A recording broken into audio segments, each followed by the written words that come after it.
السلام علیکم ویورز، امید کرتی ہوں سب خیریت سے ہوں گے اور سب کو قرآن پاک کا ترجمہ سمجھنے میں آسانی ہو رہی ہوگی۔ ویورز، جیسا کہ آپ لوگ جانتے ہیں کہ ہم دوسرے پارہ کے الحمدللہ 8 رکوع مکمل کر چکے ہیں۔ آج ہم انشاءاللہ العزیز 9واں رکوع سٹارٹ کریں گے۔ اعوذ باللہ من الشیطان الرجیم، بسم اللہ الرحمن الرحیم۔ الحج حج اشہرن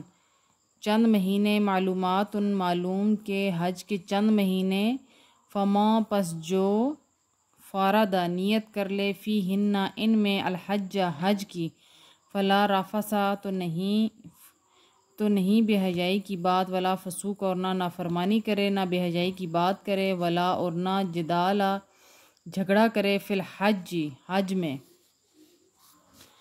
وما اور جو تفعلو تم کام کرو، من خیر نیکی سے، یعلمہ اللہ سے جانتا ہے اللہ تعالی، وتزودوا اور سفر کا توشہ تیار کرو، فإن اور بے شک خیر سب سے بہتر ہے، الزاد تقوی توشہ پرہیزگاری، واتقونی اور ڈرتے رہو مجھ سے، یا اولی الالباب اے عقل مندو۔ اس آیت میں رب تعالیٰ نے کیا فرمایا کہ اگر تم حج کا ارادہ کر لو تو بے حیائی کی باتوں سے اور ہر قسم کی برائی سے بچے رہو، اور اپنے لیے توشہ سفر یعنی سفر کی تمام تر ضروریات کو تیار رکھو، کیونکہ اس دور میں لوگ جب حج کے لیے جاتے تھے زیادہ تر تو وہ اپنے ساتھ سامان نہیں لے کر جاتے تھے، بلکہ اس کو توکل کے خلاف سمجھتے تھے، اور پھر راستے میں جب وہ سامان ختم ہو جاتا یا جو انہیں ضرورت پڑتی اس کے لیے پھر وہ بھیک مانگتے پھرتے، تو رب تعالیٰ کو گوارا نہیں کہ میرا بندہ میرے علاوہ کسی اور کے آگے ہاتھ پھیلائے، تو رب نے قرآن پاک میں فرما دیا کہ سفر کا توشہ تیار کرو، یعنی سفر پر نکلو تو سفر کا سامان تیار رکھو، اور اے عقل مندو تم یہ جان لو کہ سب سے بہتر سامان تو تقوی ہے یعنی پرہیزگاری ہے۔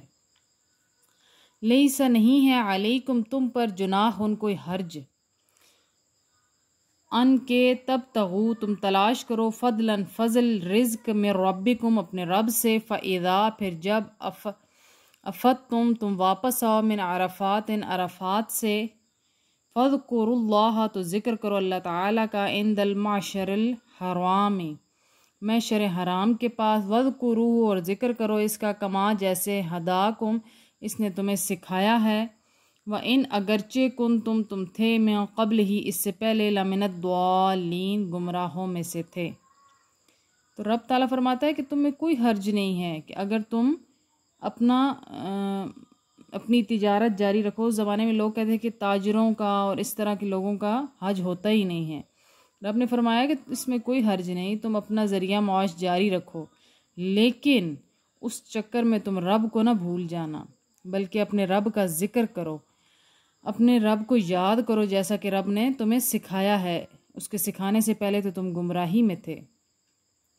ثم پھر، افیدو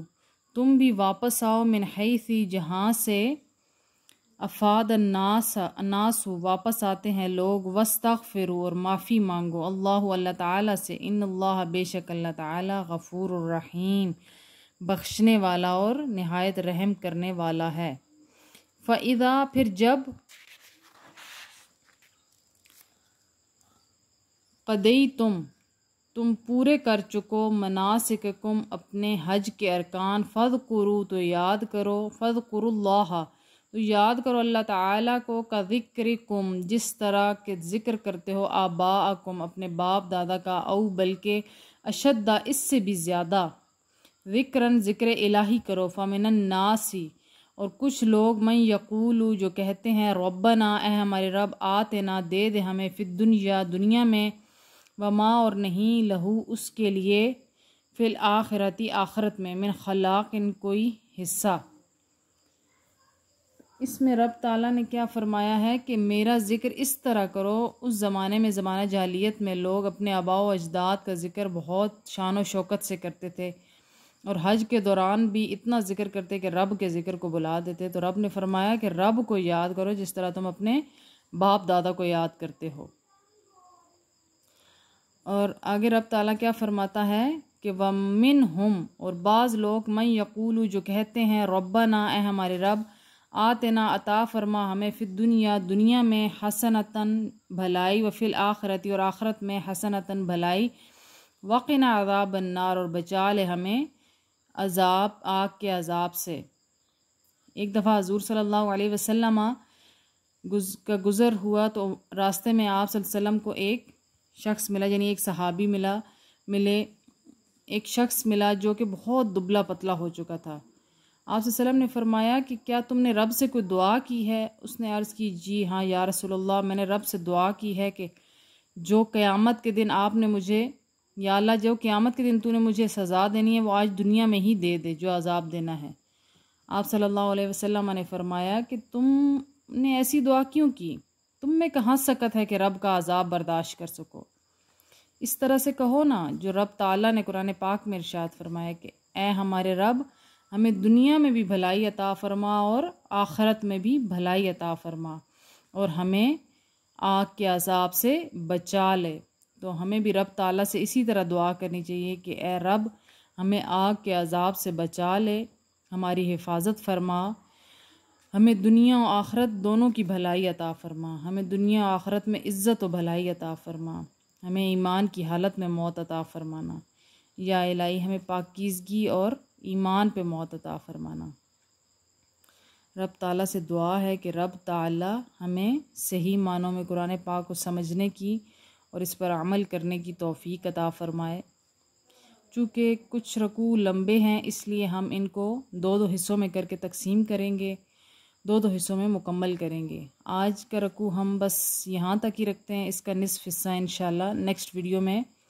مکمل کریں گے۔ میں امید کرتی ہوں کہ یہ آپ کی عملی زندگی میں آپ کے لیے بہت مددگار ثابت ہو رہا ہوگا۔